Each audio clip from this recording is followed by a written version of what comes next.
The 4th of January, 1959. The President receives grave news. The Soviet Union has successfully flown by the moon. The Soviet Union advertises the achievement as the U.S. falling behind in the space race, with a reported comment by Soviet Premier Nikita Khrushchev stating, "The United States now sleeps under a Soviet moon." President Eisenhower is briefed on the situation. He is briefed by Dr. Keith Glennon, NASA's administrator. He informs the President that NASA is in the process of developing a lunar impact program. The President presses the NASA administrator on the importance of the U.S. lead in space. Dr. Glennon promises that the U.S. will not only match the achievements of the Soviet Union, but surpass them. Welcome back to Astra. In this episode, we're going to attempt to impact the moon, put the first communication satellite in orbit, and continue with our flight test program. Starting things off on the 25th of February 1959, the United States attempts to launch an Astra 2B. But an engine failure on the core stage causes instability, and the vehicle is terminated before it gets above 10 kilometers. It's not the best start to the year, but it wasn't for any mission. It was just going to carry a couple of experiments into orbit. Continuing on into the 2nd of April 1959, Alan Cook, one of the newest test pilots with NASA, took up the XF-101 Voodoo.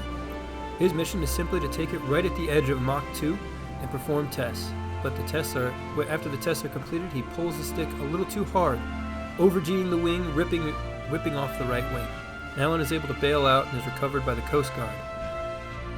While the flight itself is considered a failure, NASA decides that the major steps were completed. They decide to move forward with the Mach 2 test flight program and order an F-5 from Northrop to perform these tests.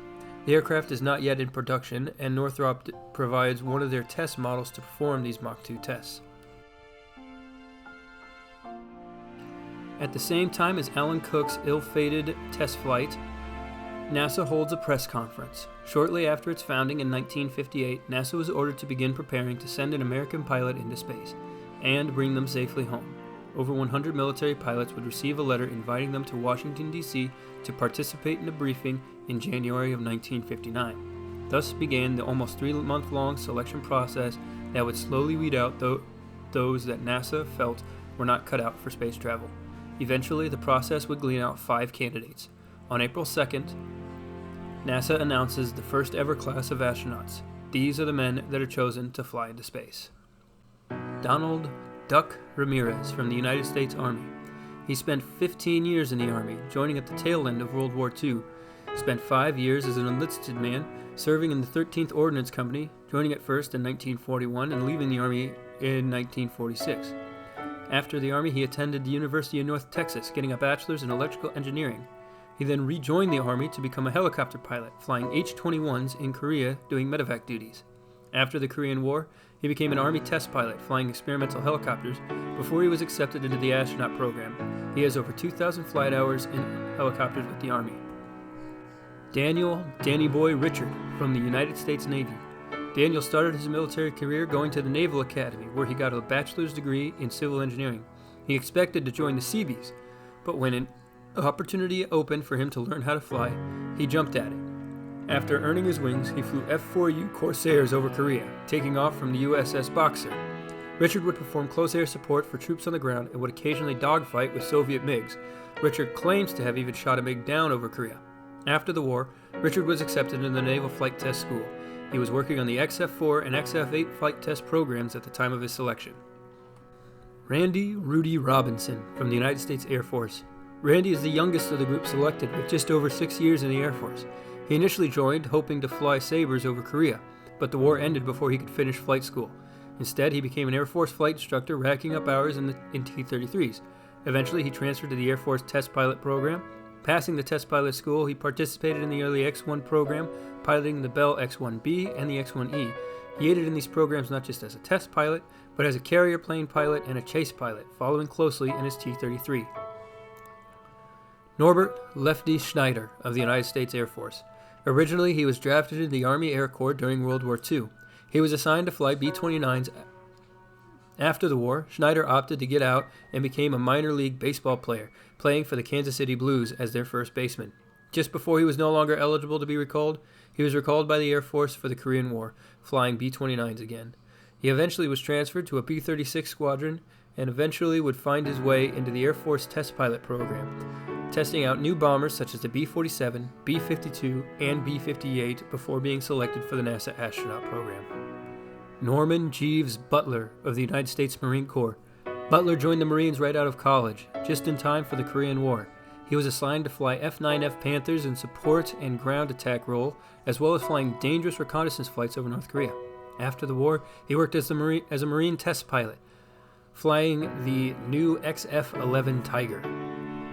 These 5 men would become instant celebrities, and they would begin training for spaceflight with the upcoming Mercury program, which NASA hoped to launch atop an Astra rocket. The 5th of May, 1959, NASA prepares to match the achievement of the Soviet Union. Explorer 1 is rolled out onto the pad with a brand new Astra 3, nicknamed Astra Heavy. The Astra Heavy brings back the liquid fuel boosters of the Astra 1, but this time uses upgraded Atlas booster engines. These engines will give the Astra rocket the kick needed to push the incredibly heavy payload into low Earth orbit. Once the stage is in orbit, the final stage, an unguided Aero-B kick stage, will give the final push to the moon with a small solid rocket motor to help finalize the trajectory. Explorer 1 leaps off the pad, and the new Astra rocket guides it downrange. As the rocket clears 10 kilometers, one of the liquid fuel boosters shuts down, causing the vehicle to lose control and is ripped apart by the atmosphere. Range safety destroys whatever didn't immediately break apart, and a warning is sent out to nearby Cocoa Beach in Orlando, Florida, about the risk of rocket debris and falling rocket parts.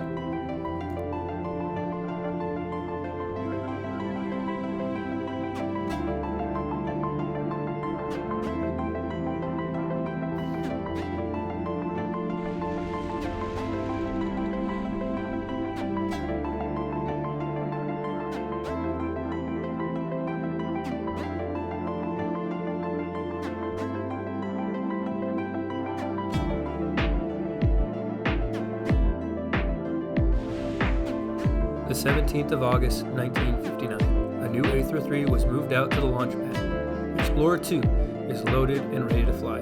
The investigation on the previous failure found that a faulty pump had failed, stopping the flow of fuel into the combustion chamber, causing the engine to shut down. All Atlas and Astra 3s are inspected, and 5 booster engines with similar faults are found. These are quickly replaced, and the Explorer program is able to move on. With a window to the moon opening on the 17th, an Astra has been sitting on the pad for nearly 2 days, awaiting the time to launch. As the countdown clock ticks down, engineers take a deep breath as they prepare to make their first attempt to impact the moon's surface. All 4 engines light up green as Astra clears the pad, burning like hell to the east. The rocket carefully pitches over to reach for the heavens. 2 minutes into the flight, and the fuel in the liquid boosters is depleted. A call out is made, booster cut off, and they're dropped away. Astra remains go. Now, beyond the issues that plagued the previous flight, all that is left is the same stage that has been carrying the space program on its back. The engineers breathe a sigh of relief, but they remain close to their consoles, watching for anything that might indicate a serious problem. Another 3 minutes pass, and the core stage fuel tanks are now much lighter, and the Astra rocket is much faster. As the last of the fuel in the core is burned out, the worrisome AJ-10 upper stage kicks on, pushing the vehicle faster and higher. Second stage ignition is called out, and the team holds back in applause. Still a long way to go to the moon.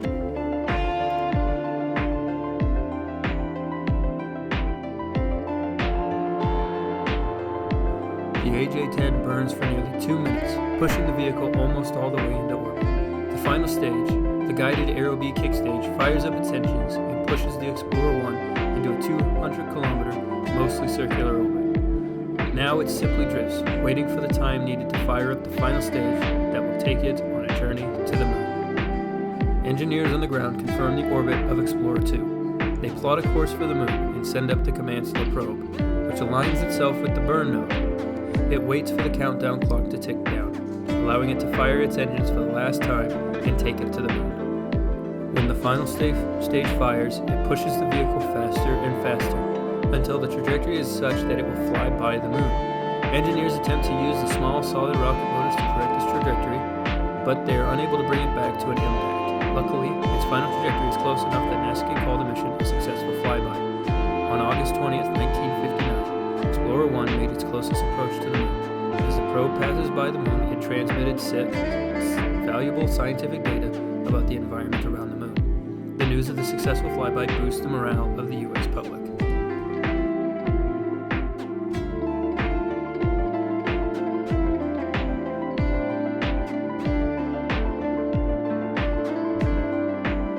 The 5th of October, 1959, an Aether 2B is rolled out to the launch pad.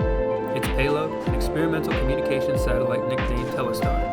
Telestar's mission is to fly a very specific orbit, and then transmit a message from President Eisenhower that will be received by the Prime Minister of England and West Germany.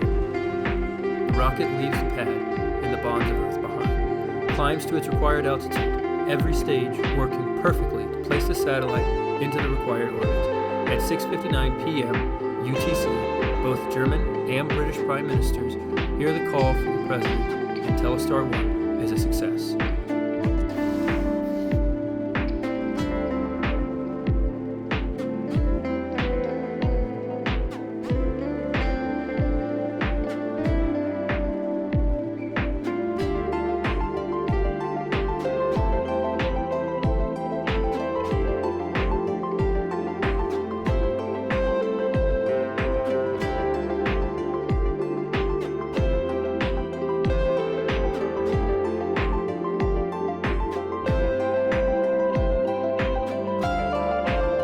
On the 29th of October, 1959, Alan Cook climbed aboard a brand new experimental high-speed, high-altitude rocket plane, dubbed the X-15. The X-15 is loaded with 4 of the rocket engines used by the X-1 and X-3, which are standing in for the eventual dedicated rocket engine for this aircraft. Alan's mission today: climb to an altitude of 55 kilometers and return safely to the runway. His aircraft is equipped with several upgrades over the X-3.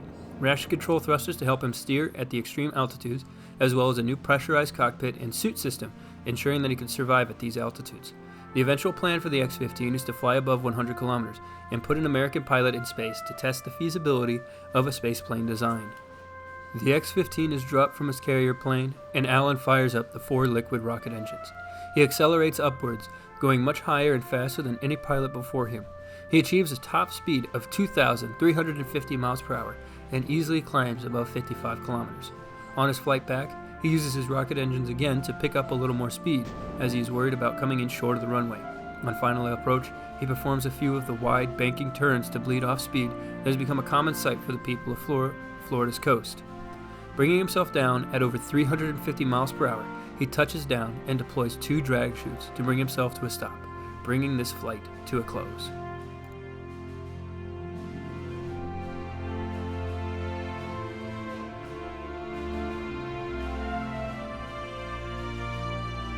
November 19, 1959. After a litany of successes from the Soviet lunar program, including a lunar flyby in January, an impactor in September, and returning the first images of the lunar far side in October, NASA rolls an Aether 3 rocket out to the launch pad with another Explorer. Explorer 3 is very much the same spacecraft as Explorer 2, with the same mission: perform a lunar impact. This launch window would have the Aether rocket launching into the night sky at 1 a.m. on the 19th of November. Tired engineers work away in the blockhouse, guzzling down coffee and watching their monitors as Explorer 3 lifts off the pad. Everything proceeds like normal. No failures on the Aether rocket. The Explorer 1 probe rests in a 190 by 150 kilometer orbit. Still 384,210 kilometers left to go before reaching its destination. On the ground, engineers plot out the trans-lunar injection burn and send the instructions up to the spacecraft, which awaits the right time to light its Aerobee kickstage to send it hopefully into the moon's surface.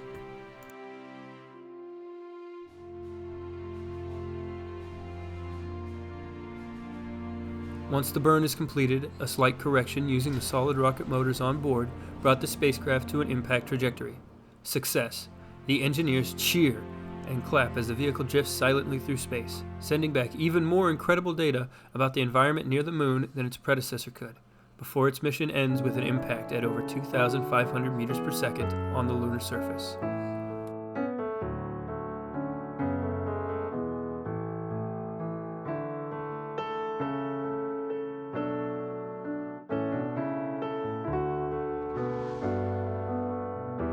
In November and December of 1959, we would continue to struggle with the jet contracts.